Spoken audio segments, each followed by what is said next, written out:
خدا کو ناراض کر کے لوگوں کو راضی نہ کرو، کیونکہ لوگوں کے بدلے دوسرے لوگ مل سکتے ہیں مگر خدا کے بدلے دوسرا خدا نہیں مل سکتا۔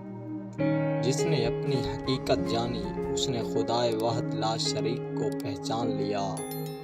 بڑا ہی جان لیوا ہے یہ اہم ہونے کا وہم ہونا بھی۔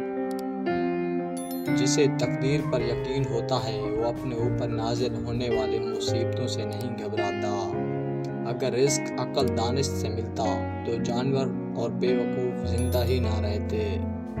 جو شخص تم پر غصہ کرے مگر پھر بھی تعلق نہ ختم کرے وہ برے وقت میں تمہارا سچا ساتھی ہے۔ ہمیشہ ایسے شخص کو چنا کرو جو آپ کو عزت دے، کیونکہ عزت محبت سے کہیں زیادہ خاص ہوتی ہے۔ جو عورت ہم بستری کی زیادہ شوقین ہوتی ہے وہ اپنی ایک چیز کو ہمیشہ کھلا رکھتی ہے اور وہ ہے چھاتی، مطلب اس پر کپڑا نہیں دیتی۔